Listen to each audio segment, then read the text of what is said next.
Ok, Parashat Noach, ce Dvar Torah est offert pour des Banim Zecharim, pour Yosef ben Eliaou, Yitzhak ben Mordechai Bezrat Hashem, une famille pleine de monde.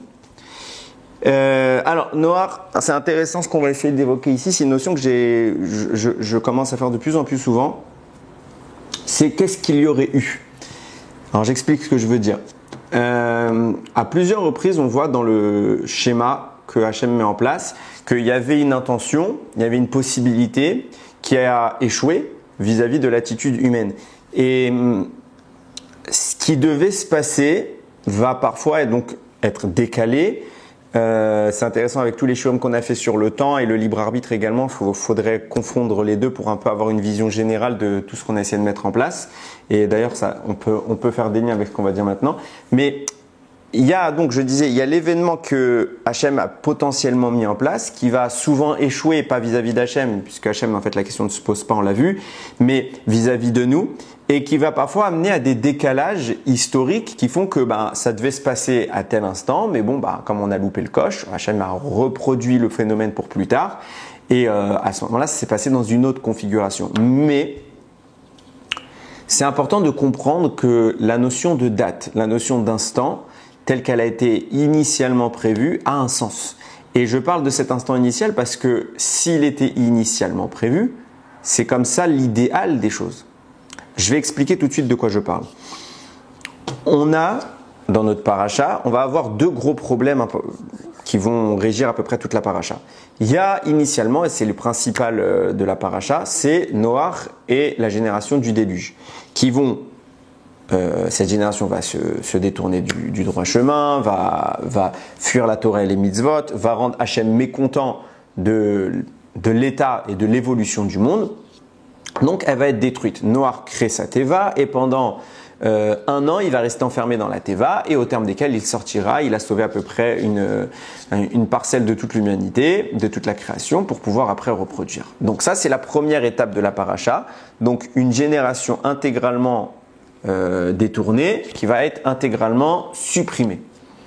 Deuxième partie de la paracha, on va avoir la tour de Babel. La tour de Babel, donc c'est encore une fois une génération qui va s'opposer à Kadosh Baruch Hu, cette fois dans une instance un peu plus violente, puisqu'ils vont a priori s'attaquer à Hachem, ils ne vont pas seulement subir la punition parce qu'ils se sont détournés, là ils vont vouloir construire une tour, monter dans le ciel, etc. On connaît l'histoire. Hachem cette fois ne va pas tous les tuer, il va les éparpiller, il va confondre les langages.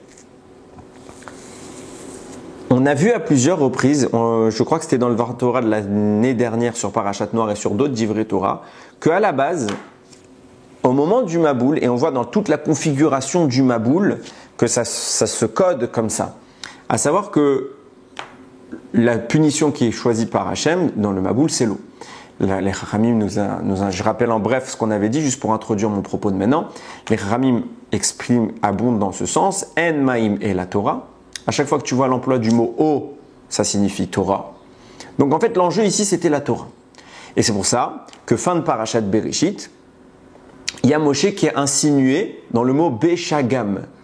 Quand Hachem il décide de tuer la génération de Noach, il va dire qu'il ne veut plus s'associer son esprit ne veut plus s'associer à cette création-là, à l'humain qui est rempli de mal. Et il va donner une insinuation, il dit d'autant que sa vie n'est que de 120 ans, insinuation aux 120 ans que va vivre Moshe. Et la Gemara dire où est-ce que tu trouves Moshe dans toute la Torah? Justement dans ce passouk là-bas où il y a écrit Béchagam, dont la valeur numérique c'est celle de Moshe Rabbeinu. Il y a tout un sujet à développer là-dessus.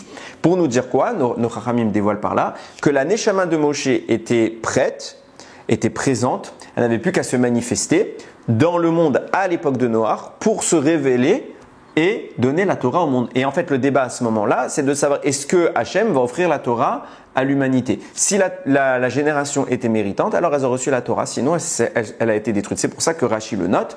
Au début, Akadosh Baruch Hu a fait pleuvoir des pluies simplement légères et a attendu de voir la réaction. S'il faisait tchouva, si la génération de Noach avait accepté et compris ce qui était en train de se passer, ils auraient fait tchouva, Hachem aurait transformé ces pluies-là en pluie de bénédiction. C'est quoi la pluie de bénédiction et pas la pluie de destruction? Eh bien, l'eau, ce ne serait plus exprimé dans son aspect matériel, elle serait exprimée dans son aspect spirituel, ça aurait été Matan Torah, Moshe était déjà là. C'est pour ça d'ailleurs que la durée de pluie va être de 40 jours, Hachem va faire pleuvoir pendant 40 jours abondamment et à la fin desquels il va au fur et à mesure faire pendant 1 an, il va laisser l'eau stagner puis la retirer au fur et à mesure. Donc on est en train d'exprimer ici l'idée qu'en effet le Matan Torah, il y a toute la configuration du Matan Torah qui était là. Moshe aurait pu venir, l'eau aurait pu être de la Torah, ça dure 40 jours et par ailleurs où va se réfugier Noach? Dans la Teva. La Teva a pour particularité d'être un endroit qui va le protéger, certes, vont entrer une quantité astronomique d'êtres vivants, et donc avec tout l'aménagement que ça nécessite, donc c'était très grand à l'intérieur, bien qu'à l'extérieur c'était très petit. Et nous dira le Sfat Emet au nom de son Rav, la Teva, le mot Teva, c'était les lettres de la Torah. Un teva, des lettres, des mots, etc., qui sont employés, ça peut se traduire comme ça, un mot, et bien justement, c'est les mots qui composaient la Torah. Ça veut dire qu'en réalité, les lettres qui composent et qui constituent la Torah vont venir envelopper Noach et créer une sorte de bulle. Donc l'eau qui vient en train de s'abattre, c'est la Torah version négative, donc qui est destructrice, parce qu'on n'a pas mérité de l'avoir, mais au milieu de laquelle il va bien y avoir cette Torah qui va se manifester, une petite bulle de protection, des Hanan Kavod, entre guillemets, dans lesquelles va s'infiltrer Noach et toute la population animale qui va survivre avec lui. Ils vont s'infiltrer dans cette bulle de Torah qui va être entourée d'une Torah un peu plus dangereuse qui va remettre le monde en place. Pourquoi je dis tout ça? Parce que justement, ça signifie que pour la première fois qu'Hachem a voulu faire un Matan Torah, en tout cas la première fois, c'est intéressant, il y a une mouche dans la vidéo, ça va être très sympa. Je dis donc, la première fois que la Torah va se manifester dans le monde potentiellement, c'est-à-dire le Matan Torah original qu'Akadosh Baruch Hu avait prévu, n'est pas Shavuot, n'est pas en Sivan. Il est quand? Il est à la date du Maboul. Et le Maboul, d'après tous les avis, vous regarderez Rashi, je crois c'est chapitre 8, verset 14, là-bas il le note, il dit c'était le 17 Rejvan. Je mets entre parenthèses, c'est une discussion, est-ce que c'est le 17 Rejvan ou le 17 Iyar? Parce qu'il y a un débat pour savoir quand est-ce que le monde a été créé, etc. On sait que c'est au 2e mois, le 17e jour du mois. Maintenant, débat, c'est quoi le 2e mois? Est-ce que c'est en fonction de Nissan qui est le 1er mois, donc le 2e mois ce serait Iyar, comme le pense Rabbi Yoshua, ou est-ce que c'est comme Rabbi Eliezer qui pense que le 1er mois c'est Tishri et qui fait que le 2e mois c'est Rejvan.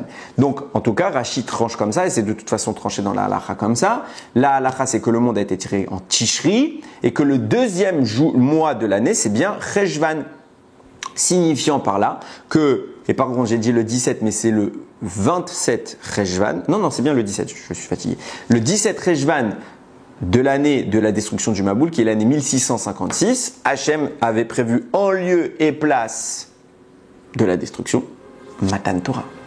Ça veut dire, ce que j'explique depuis tout à l'heure, que le vrai Matan Torah qu'Hachem avait mis en place n'était pas prévu pour Sivan, pour Shavuot, il était prévu pour Rejvan. Et il est intéressant d'en parler puisque nous sommes au mois de Rejvan, on sort de Tishri qui est le mois qui est chargé de mitzvot, chargé de Gdusha, chargé de Yamim Tovim. On a tout fait en Tishri, il y a une concentration de Gdusha énorme et on entre dans Rejvan et là il n'y a rien. Il n'y a pas une fête, il n'y a pas une mitzvah particulière. On rentre dans le quotidien, le standard, elle est un peu triste cette période. Quand vous regardez les autres mois, il y a toujours un petit truc, que ce soit en bien ou en pas bien. Mais cette période de Rejvan, on n'a aucune mitzvah qui est afférente à une date. Il n'y a aucune date en Rejvan. Elle est vide. C'est intéressant de le noter. Et on va voir qu'est-ce que cela a comme sens. Je reviens donc sur ce que je disais.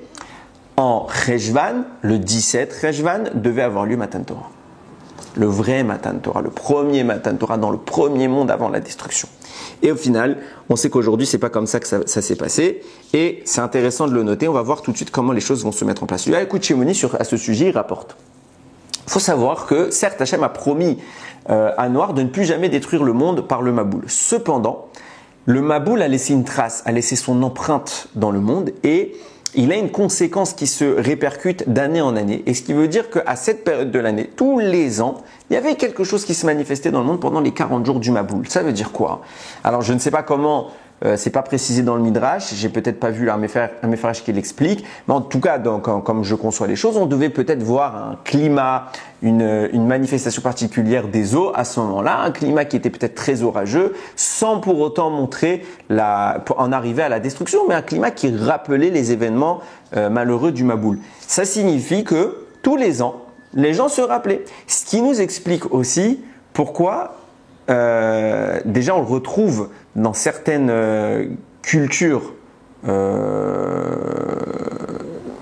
des mentions à ce qui se serait passé pendant le Maboul. Il y a des choses qui en parlent, parce qu'en fait on leur rappelait tous les ans.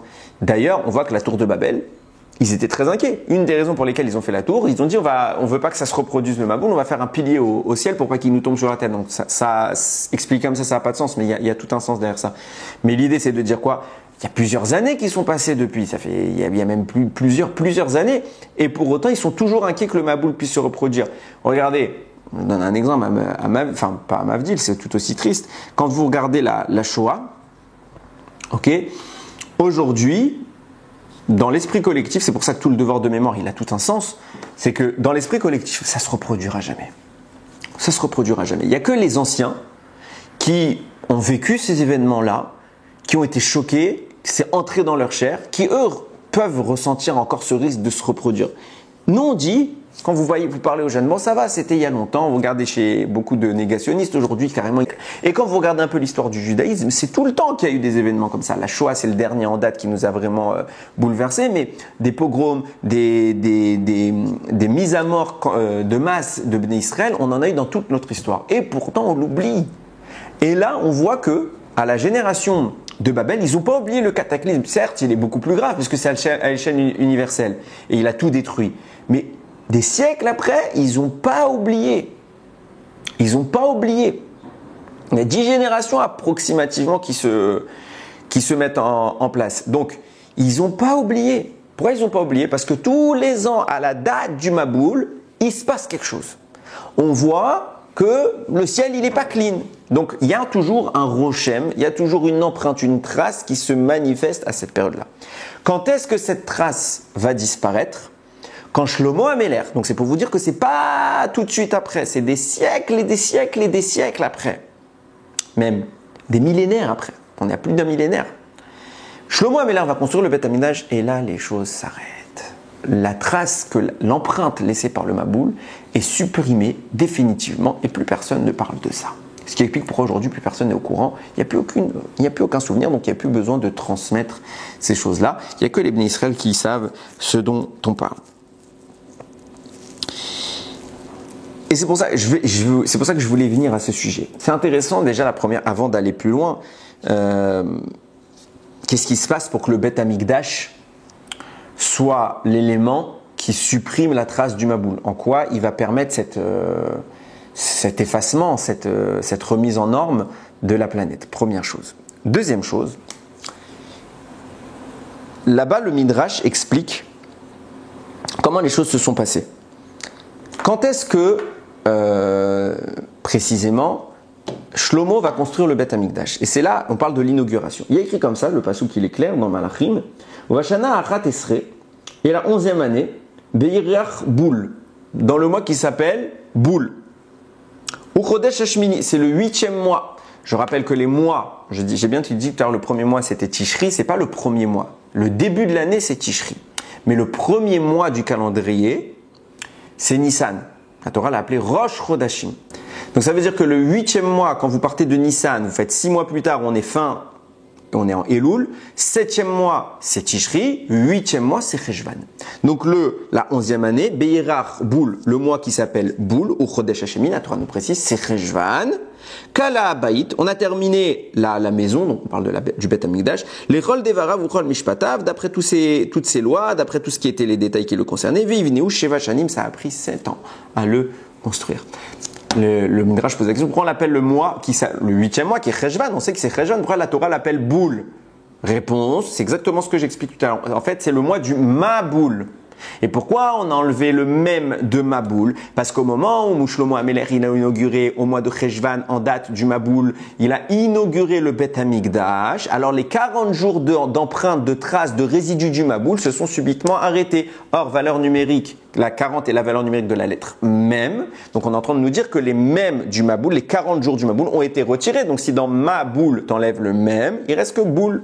Donc on l'a appelé le mois Boul pour nous dire que le Beth Amikdash a été l'élément réparateur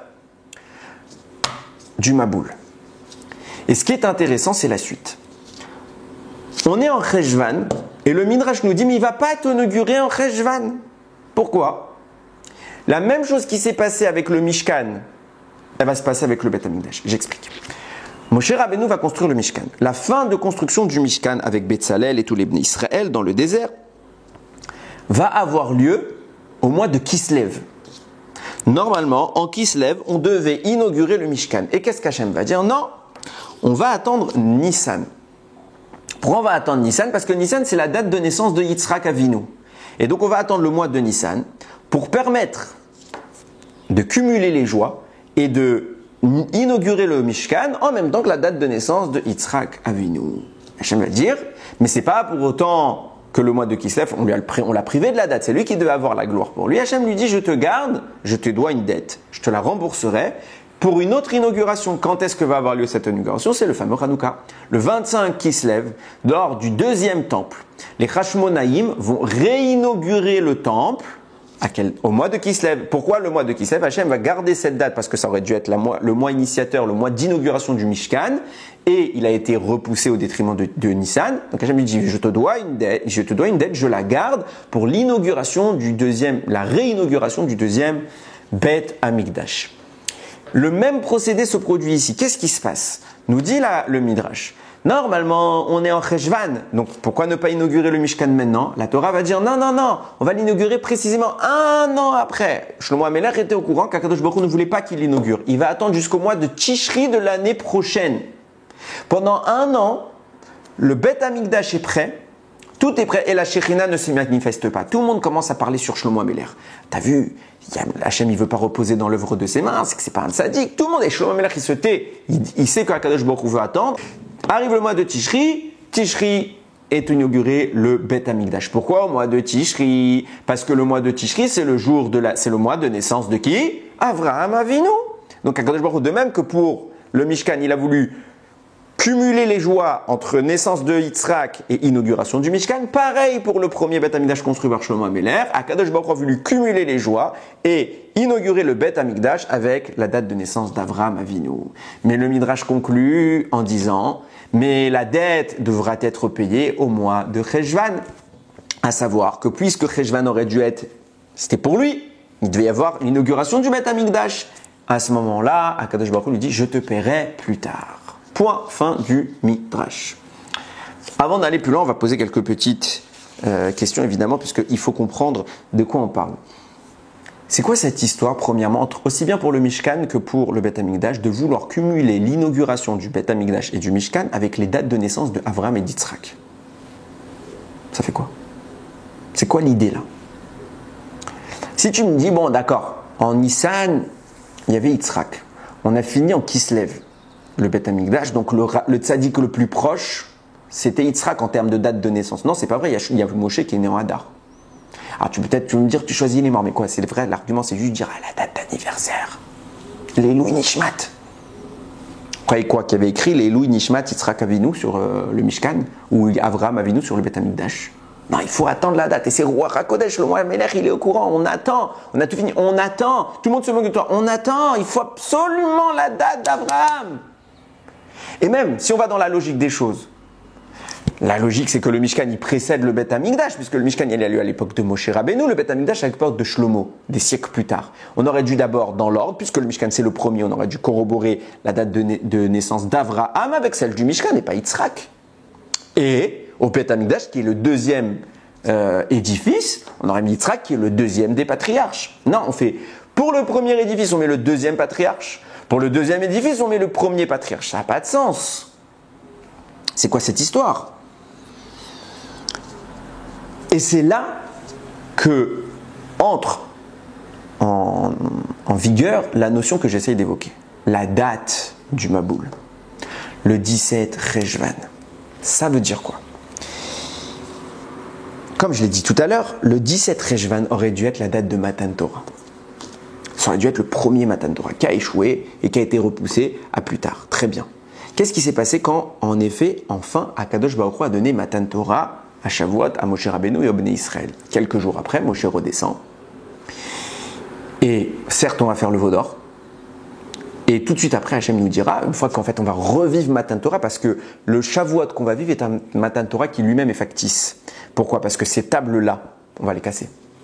Donc on va repasser 40 jours où Moshe va supplier Hachem de nous pardonner, puis 40 jours où Hachem va redonner à Moshe la Torah avec les deuxièmes tables. Et Moshe Rabbeinu descend quand? Le jour de Kippour. Kippour est le vrai Matan Torah qu'on a vécu historiquement. Ça veut dire quoi? On a reçu une première Torah qui a été détruite, on a une deuxième Torah. Le Matan Torah qui on a aujourd'hui, la Torah qu'on détient, c'est celle de Yom Kippour, pas celle de Shavuot. Pour dire que déjà, il y a des niveaux dans la Torah. Mais première chose, qu'est-ce qui se passe tout de suite après ce Matan Torah-là? Hachem parle du Mishkan. Construisez-moi une résidence sur terre. Ça veut dire que le don de la Torah provoque, et c'est la logique des choses, une fois qu'on a compris le mécanisme, une fois qu'on a compris la volonté d'Hachem, on le fait vivre avec nous. Donc il provoque l'existence d'une résidence divine sur terre. C'est la Torah le vecteur de l'existence divine. Par ailleurs, le Mishkan sera construit que d'après des notions de Torah, que d'après des notions kabbalistiques, de l'utilisation. C'est écrit que Betzalel connaissait les secrets des lettres qui ont créé le monde. Il a créé avec ça le Mishkan. Donc on est exactement dans la même configuration. Une fois qu'on a reçu l'objet, la technique, on s'en sert pour créer. Et créer quoi? Une dira batartonim, une maison en bas. Pour qui? Pour Akadosh Baruch Hu. Signifiant que si en Cheshvan, Akadosh Baruch Hu devait donner la Torah, qu'est-ce qui se serait passé quelques jours après Matan Torah? Akadosh Baruch Hu aurait donné l'ordre aux humains de lui construire sa maison. Et nous dit le Midrash Akadosh Baruch Hu, il a promis à Cheshvan, je te dois une dette. De même qu'en Kislev, qui devait être l'inauguration du Mishkan. Qu'est-ce qui s'est passé en Kislev? Akadosh Baruch Hu a décalé à Nissan. Il a fait quoi en Kislev? Il a quand même donné une inauguration, celle de Hanouka, celle où les Hashmonaïm vont entrer dans le Beth Amikdash pour réinaugurer le temple. Et bien de même, ça signifie, quand Akadosh Baruch Hu promet au mois de Cheshvan, je te dois une dette, c'est la même dette qu'il a promis à Kislev, à savoir une inauguration. Et c'est quoi cette inauguration? On nous dit le Bnei Issachar, et c'est pas moi qui le dis, c'est le Bnei Issachar. Cette inauguration, c'est celle du Beth Amikdash Ashlishi. Le troisième temple sera réinauguré quand? En Cheshvan, et pas à un autre moment. Et sur ça, le Bnei Issachar, il fait un développement qui est merveilleux. On va essayer de le dire ensemble, partiellement parce qu'il est long. Quand on met les choses en place, on voit qu'il y a des insinuations très fortes dans la Torah. Il y a un Tehillim que le Bnei Issachar, c'est pas clair, c'est lui qui l'a dit, je ne le savais pas, en tout cas, il attribue au Bnei Korach. Je rappelle que Korach est le cousin de Moshe Rabbeinu qui va faire une rébellion contre Moshe Rabbeinu, provoquant sa perte, sa chute, il va descendre vivant sous terre, et sa rébellion consistait à dire, il y en a marre que tu aies donné les pleins pouvoirs à Aaron, le Kohen, les Kohanim, vous, les Moshe Rabbeinu, vous êtes tous les boss, on veut aussi être les boss.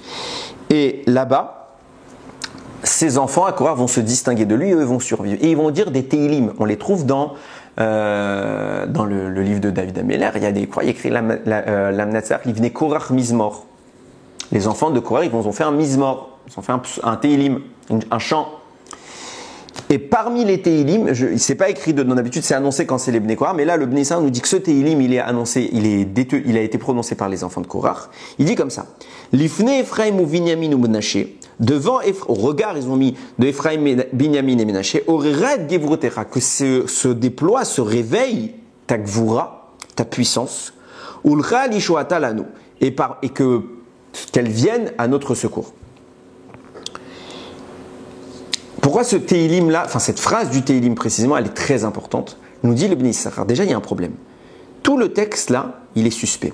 Déjà, on nous parle de Ephraim, Binyamin ou Menaché. Pourquoi Ephraim, Binyamin et Menaché, ces trois tribus-là, seraient afférentes à l'Ishuata, à notre délivrance?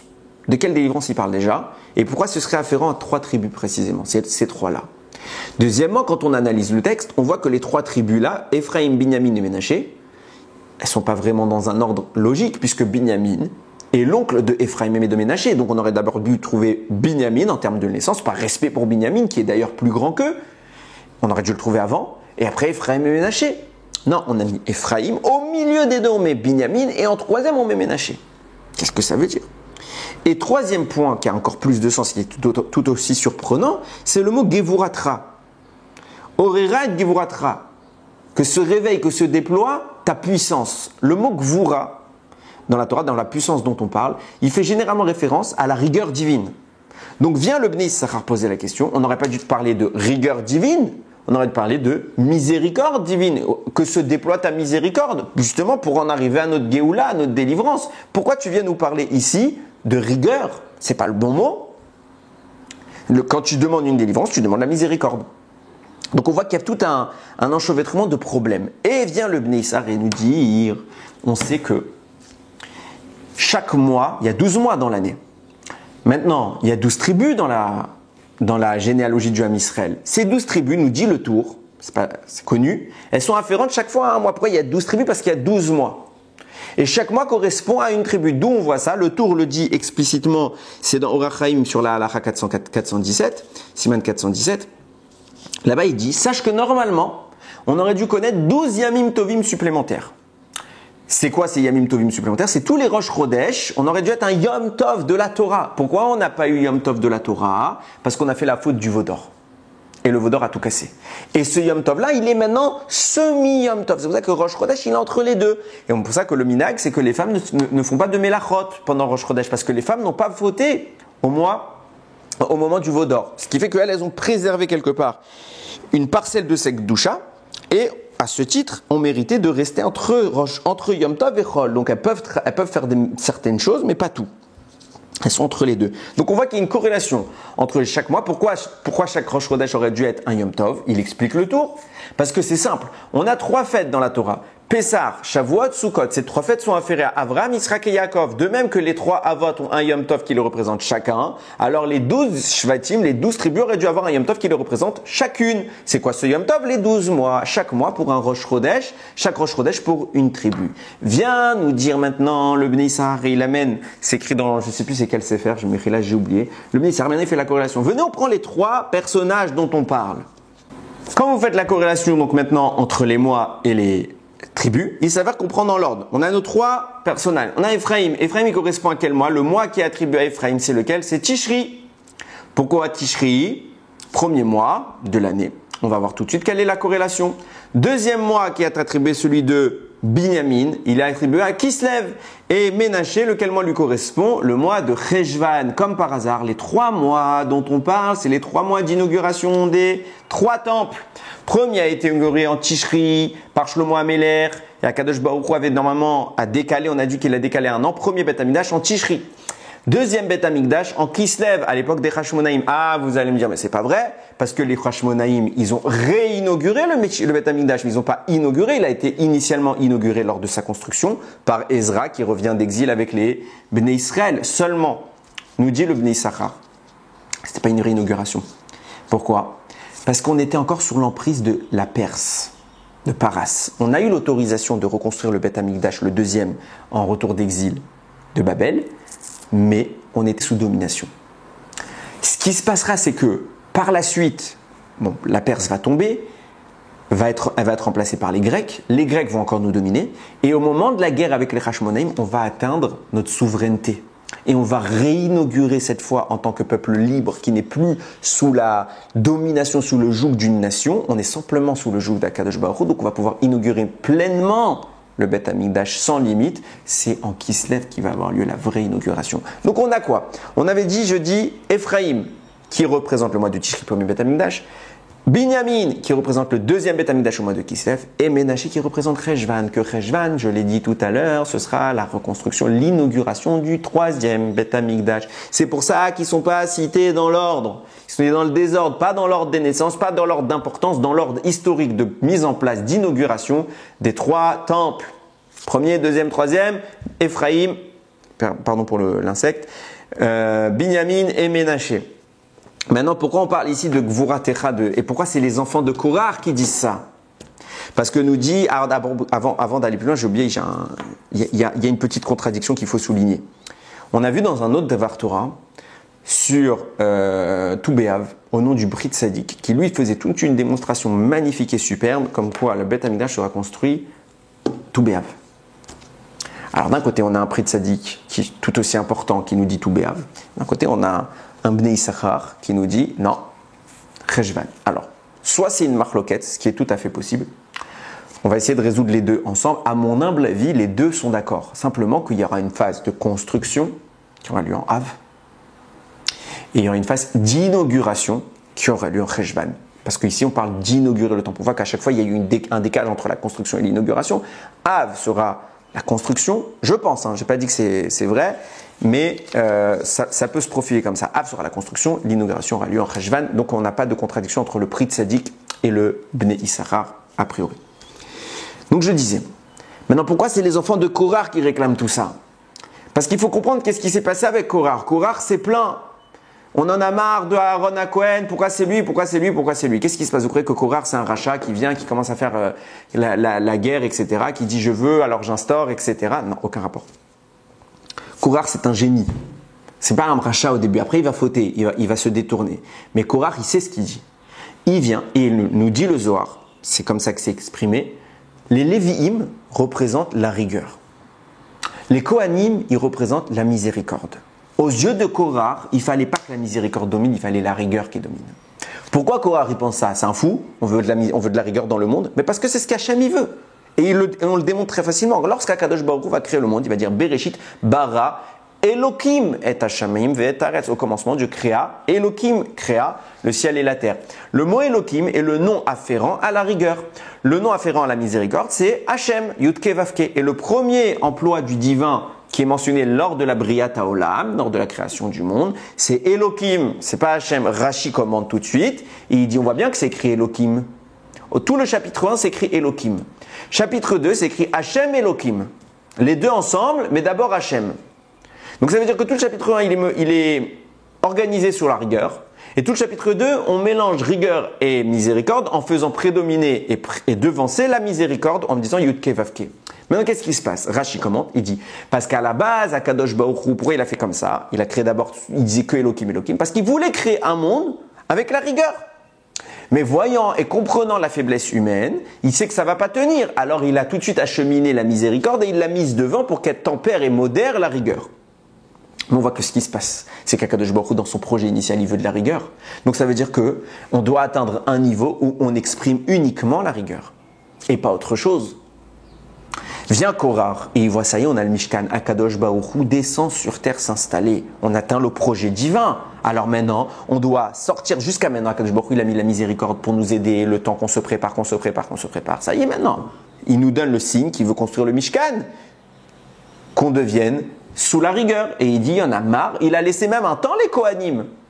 Les Kohanim sont, lors de l'inauguration du Mishkan, il ne s'est pas plaint Korach. Il a dit, très bien, mettez les Kohanim. Ils sont la miséricorde. Il faut la miséricorde parce que le monde doit être géré par la miséricorde. Dans quel but?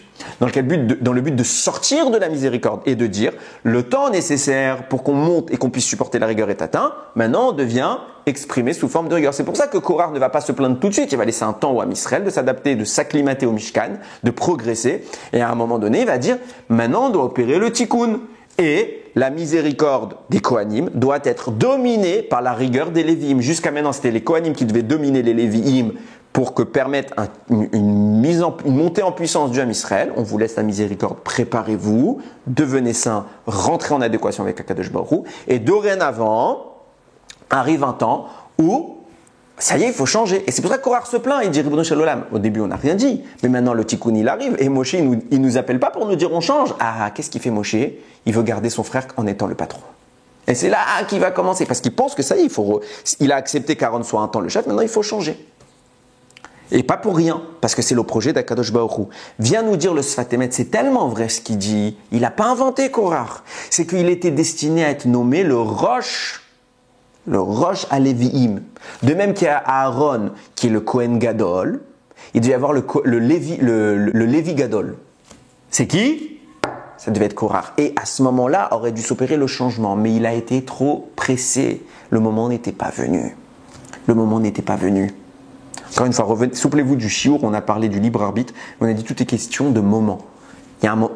Tout ce qui se passe est bon, mais au bon moment. S'il est fait au mauvais moment, la même action, elle peut être faite, le libre arbitre, c'est de savoir quand est-ce qu'on va faire la chose. C'est pas est-ce qu'on va la faire, on va la faire. Mais le moment, et là il était au mauvais moment. S'il avait encore attendu un peu, le moment était adéquat, il serait devenu le Lévi Agadol. Comme Aaron. Et à ce moment-là, on aurait pu envisager évidemment un changement. Maintenant qu'on comprend ça, On comprend pourquoi les fils de Korah vont se plaindre. Enfin, vont pas se plaindre, ils vont faire ce télim. Ils vont dire, Livne Ephraim ou Binyamin ou Menaché. Maintenant que quoi? Il y a Ephraim qui a eu le premier Beth Amikdash en Tishri. Et Binyamin qui a eu le deuxième Beth Amikdash en Kislev. Maintenant, on va arriver à Menaché. Ces trois-là qui sont les instigateurs des trois temples. Ça veut dire qu'ils vont arriver à l'acheminement final de la fin des temps. Maintenant que eux, on demande que eux passent. Et quand eux tous seront passés, que le Beth Amikdash sera construit en Cheshvan, Orad Gevuratera, alors que se déploie ta rigueur, pour nous libérer. Mais pourquoi tu parles de rigueur pour la libération? Bah justement, parce qu'on veut arriver au tikkun que notre ancêtre Korah, qui a fait l'erreur de vouloir le devancer, nous on est d'accord qu'il fallait pas le faire maintenant, mais il faut le faire un jour. Donc on demande que ce soit la rigueur qui prédomine et que les Lévi'im prennent le rôle au-dessus des Kohanim. Parce qu'il faut arriver à un matzav où on exprime la volonté de Bereshit bara Elokim. Akadosh Baruch Hu, il a créé le monde avec la rigueur. C'est ce qu'Akadosh Baruch Hu voulait. Donc à un moment ou à un autre, Korah le voulait. Il a été impétueux, il a été trop pressé, il a loupé le coche. Mais viennent les enfants de Korah qui eux n'ont pas loupé le coche, ils disent on attend cet instant, on va pas faire de guerre. Quand Hachem voudra, il nous le dira. Mais on prie que cet instant arrive, pas parce qu'on veut être les chefs, parce qu'on veut arriver au projet initial d'Akadosh Baruch Hu. Et regardez comme c'est insinué, Hana, qui va donner naissance à Shmuel après des années de stérilité. Shmuel est un descendant de Korah. Qu'est-ce qu'elle va dire Hana dans cette fille une fois quand elle va avoir enfin son fils Shmuel? Elle va remercier Hachem, elle va faire Vatit Palel Hana, et dans Vatit Palel Hana, elle dit clairement Hachem memit umchaye, Hachem il fait mourir et il fait vivre, Morid Sheol Vaya'al, il fait tomber dans le tombeau et il fait remonter. De qui elle parle? Qui est descendu dans le Sheol vivant? Qui est mort et qui va revivre? Nous disent Rachamim, Korah, à la fin des temps, Korah, il revient et il réexprime ce qu'il a fait au mauvais moment. Il exprimera au bon moment pour dire on va les Lévi'im dominer les Kohanim. En d'autres termes, c'est pas une domination, c'est que la rigueur va s'exprimer plus forte que la miséricorde quand le monde sera prêt, pas tant que le monde n'est pas prêt. C'est pour ça que d'ailleurs que le Harizal il écrit le Teilim que David Améler il dit Tzadik katamar ifrar, le tzadik qui fleurit comme un palmier. Vous prenez les dernières lettres de chaque mot, tzadik kuf, katamar resh, ifrar chet, korach. À la fin des temps, c'est qui le tzadik qui fleurit comme un palmier? C'est celui qui va sortir, ce qui fleurit, c'est ce qui sort de la terre. C'est korach qui est sous terre, il va fleurir, il va ressortir. Parce qu'à la fin des temps, Korah ressuscite et il revient faire ce qu'il avait prévu de faire initialement. On en arrive donc à dire quoi? On arrive à comprendre que l'objectif était, et c'est tout ce qu'a cherché à faire Korah, c'est qu'on exprime la gvoura, la rigueur, au-dessus de la miséricorde. Et quand est-ce que tout cela va se produire? C'est ce qu'ils ont dit les enfants d'Ephraïm, une fois que Ménaché est venu, donc le troisième temple au mois de Cheshvan a été inauguré. C'est pour ça que le mois de Cheshvan, il s'inscrit dans cette démarche-là. À savoir que, a priori, tout ce qui s'est passé en Cheshvan, c'était de la rigueur. D'ailleurs, l'Admour de Rav Menachem Miriminov, il écrit que tous les décrets qui sont prononcés négativement contre Israël, ça se passe en Cheshvan. Le Maboul en Cheshvan. Parce la Torah devait s'exprimer sous la rigueur. Et tout l'objectif de cet instant-là, était l'inauguration du Beth Amikdash, Matan Torah suivi du Beth Amikdash. Et ça s'est pas passé. Et ça s'est pas passé. Et vous allez voir, comme je vais le démontrer, que je l'ai déjà démontré dans un autre shiur, que tout le cheminement de la paracha, c'est ça. On voit que quoi? On est en Cheshvan. Initialement, projet de base, construire le Beth Amikdash. Qu'est-ce qui se passe? Hachem, ça marche pas, il détruit. Tout de suite après, on a la tour de Babel. Quel est le projet de la tour de Babel? Je lis les psukim. Vayi kol haaretz safa echat udvarim achadim. Toute la terre, c'était un seul langage, une seule parole. Vayi bin soar mikedem. Ils ont voyagé vers l'est. Vayi mtseu bik aberet Shinar. Ils ont trouvé une vallée dans la terre de Shinar. Vayi yeshivu sham. Ils se sont mis là-bas et ils se sont dit, je le fais en clair. Avan ilbena levenim venisrefa lisrefa vateilanu al levena le aven ve'achamer ayala el chomer. Donc on a commencé, venez, on va faire cuire des briques, etc. On va commencer à bâtir quelque chose. Et qu'est-ce qu'on va faire? On va faire Vayomrou, Avan Ivne Lanouir, on va construire une ville, regardez dans une ville, ou Migdalch, une tour, Verosho Bashamaim, qui atteindra le ciel, Menasel Enushem, et on va faire là-bas un nom. Je le fais en très bref parce que c'est long. Vient le Al-Shir HaKadosh, et il dit, c'est quoi le projet ici? C'est quoi le projet? C'est qu'il y a les forces du bien, et il y a les forces du mal. Les forces du mal, pour exister, elles ont besoin des forces du bien, elles ont besoin de s'abreuver de l'énergie de la vie. La vie, c'est le bien. Le mal, c'est la mort. La mort n'existe. Quand t'es mort, tu peux pas vivre. Alors comment le mal fait-il pour vivre? Il arrive à détourner l'énergie de vie de la Torah, des mitzvot, pour lui. C'est ce qu'on appelle une avéra. Une Avera, c'est le mal, c'est au lieu que nous recevions le flux divin, on l'offre au Satan et aux forces du mal qui prennent vie. C'est des zombies, c'est des morts vivants. C'est des morts qui vivent grâce à la vie qu'il nous dérobe. Très bien. Le mal, c'est que pour exister, donc il doit nous faire fauter, c'est sa seule chose. Tout est entre nos mains, c'est nous qui lui donnons vie. Si on arrête les fautes, il meurt. Il s'étouffe. Nous lui donnons vie.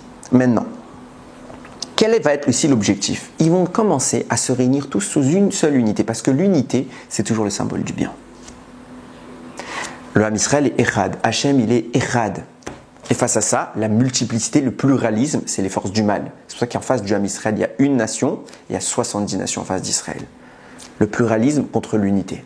Eux vont dire, nous tout seuls, on ne peut pas.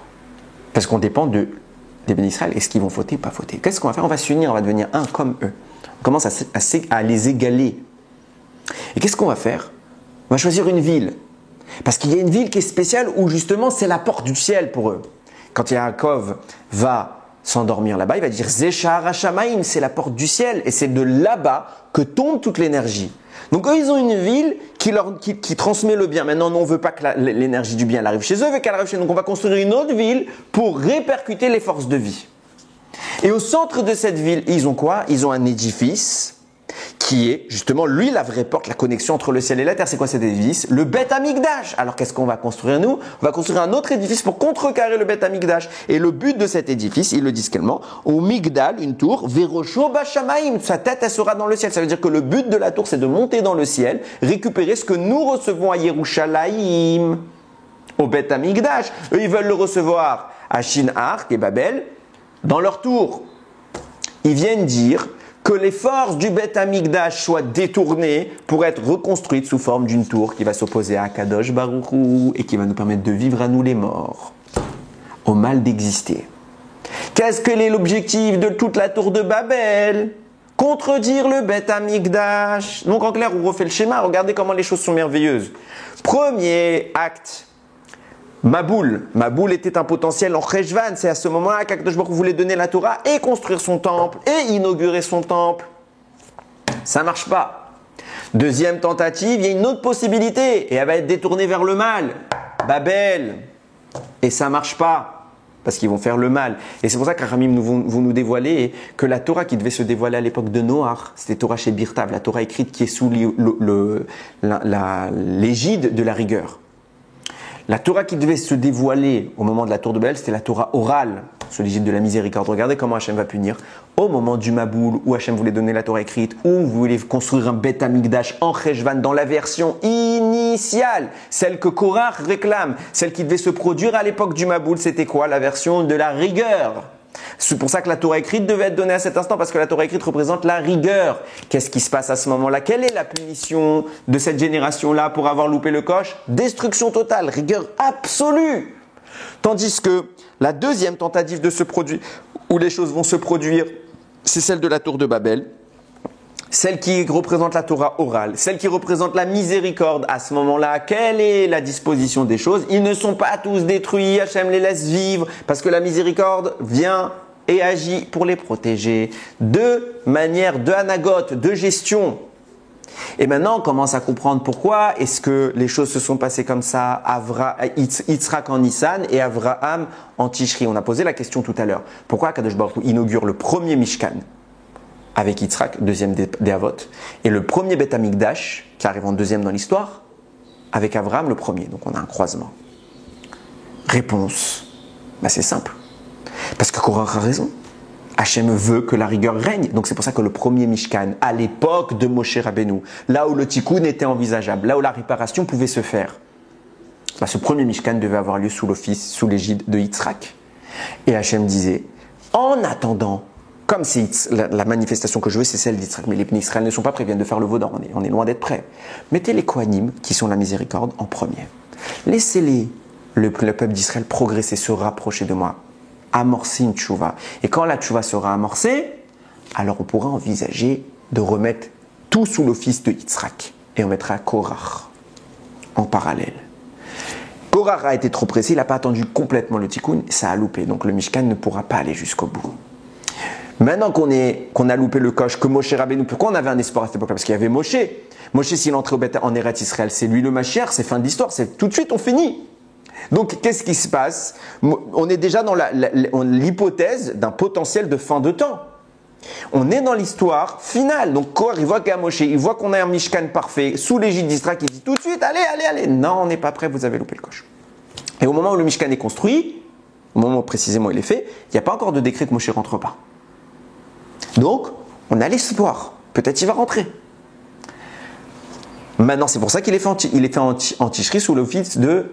il est fait en Nissan sous l'égide de Yitzhak. Deuxième temple, il y a déjà plus Moshe.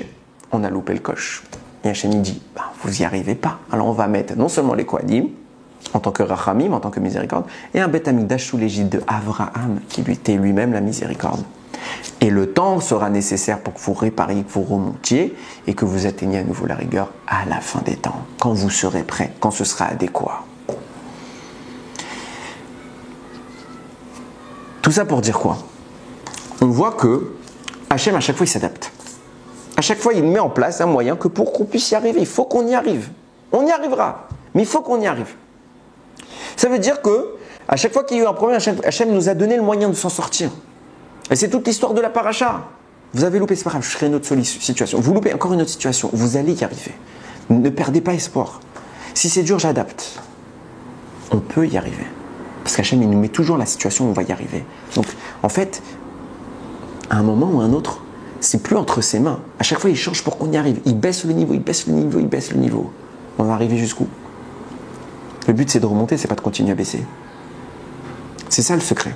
Il y a un moment, on doit se dire, on doit aller plus haut. On doit viser plus haut. Pas toujours chercher à pratiquer la volonté d'Hachem, à s'approcher d'Hachem en nivelant vers le bas.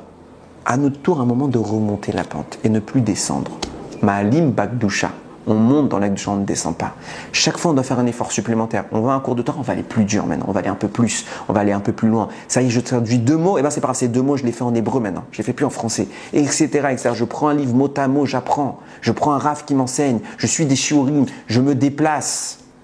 Ma'alim, on doit remonter. Hachem, il a descendu avec nous jusqu'en bas, à nous de remonter pour pouvoir remonter la couronne d'Israël et des bénis Israël au travers de la construction du Beth Amikdash qui Bezrat Hashem sera réinauguré dans notre mois, celui de Cheshvan. Baruch Adonai Olam. Amen ve Amen.